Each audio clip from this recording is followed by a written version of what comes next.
श्री गणेशाय दोस्तों, आप सभी का स्वागत है आकांश के न्यू ब्लॉग में। देखिए इसमें आकांश ने कैसे गणपति जी की पूजा की। गणपति महोत्सव स्टार्ट होने वाला है। इस बार गणपति महोत्सव 7 सितंबर को स्टार्ट होगा। गणपति जी का ये उत्सव क्यों मनाया जाता है, सबसे पहले ये बता देती हूँ।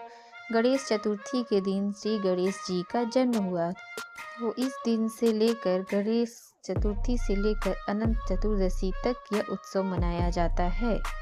हम आपको बताएंगे कि गणपति को कौन से भोग लगाने चाहिए। सबसे पहला मोदक। मोदक गणपति जी का सबसे प्रिय भोग है। चावल के आटे और नारियल और गुड़ से बना पारंपरिक मोदक आप भगवान को भोग में पहले दिन लगाएं। मोदक कई तरह से बनते हैं, लेकिन नारियल और गुड़ का मोदक ही उनका सर्वप्रिय भोग है। तो पहले दिन गणपति जी को मोदक का भोग जरूर लगाएं, अगर आप अपने घर में गणपति की स्थापना करते हैं दोस्तों। तो दूसरा भोग मोतीचूर के लड्डू। गणपति को दूसरा सबसे प्रिय भोग होता है मोतीचूर का लड्डू।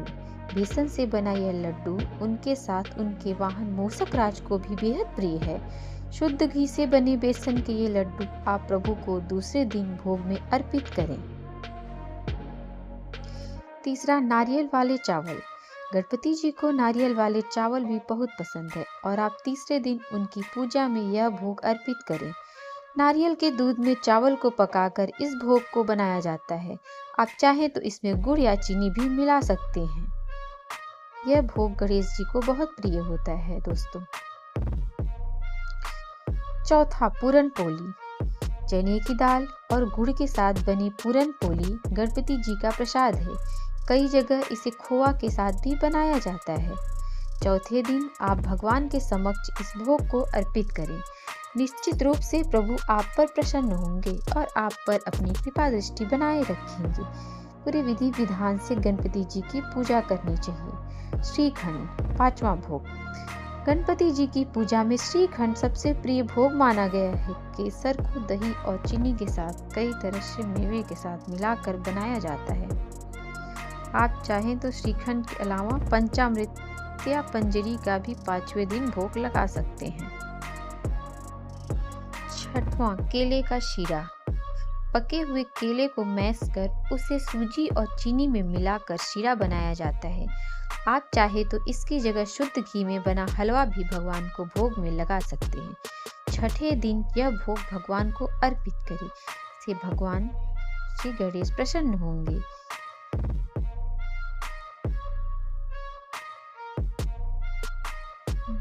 अब रहा 7वां भोग रवा पोंगल। रवा यानी सूजी और मूंग की दाल को पीसकर घी और ढेर सारे मेवे के साथ मिलाकर बनाया जाता है। एक तरह से यह मूंग का हलवा ही होता है। इसे आप 7वें दिन गणपति जी को भोग थाली में रखकर लगाएं। 8वां पैसम। यह भी एक पारंपरिक भोग है और विशेषकर दक्षिण भारत में इसे बनाया जाता है। यह खीर का ही एक रूप है। चावल या सेवई को दूध और चीनी या गुड़ के साथ बनाया जाता है। इलायची पाउडर, घी और अन्य ड्राई फ्रूट्स इसमें डाला जाता है। इसे पैसम बोलते हैं। ये दक्षिण भारत में बनाया जाता है। आप भी इसे भगवान को अर्पित कर सकते हैं अगर अपने घर में आप गणपति जी की पूजा कर रहे हैं तो। 9वां घी और गुड़।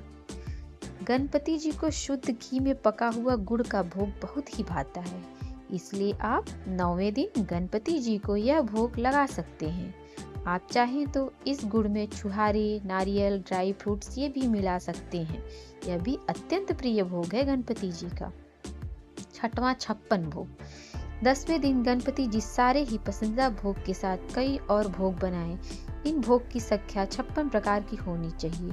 शुद्ध और सात्विक भोजन के साथ गणपति जी का इस दिन खास भोग लगाया जाता है।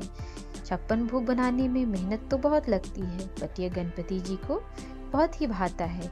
यह बिना लहसुन और प्याज का भोग होना चाहिए, बिल्कुल सात्विक। इस तरह से गणपति जी की पूजा आप करेंगे दोस्तों, तो गणपति की कृपा आप पर बनी रहेगी। तो 7 तारीख से स्टार्ट हो रहा है गणपति पूजन, जो अनंत चतुर्दशी तक चलेगा। उस दिन अनंत चतुर्दशी के दिन गणपति जी का विसर्जन होता है। जो अपने घर में गणपति लाते हैं वो अनंत चतुर्दशी के दिन गणपति जी का विसर्जन करते हैं।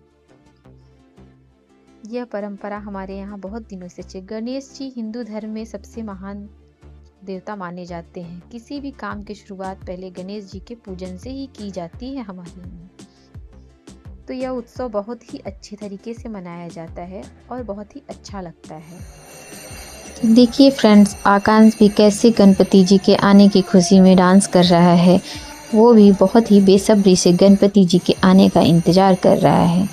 तो बच्चे बहुत ज़्यादा एंजॉय करते हैं। सो थैंक यू गाइस मेरे ब्लॉग में बने रहने के लिए।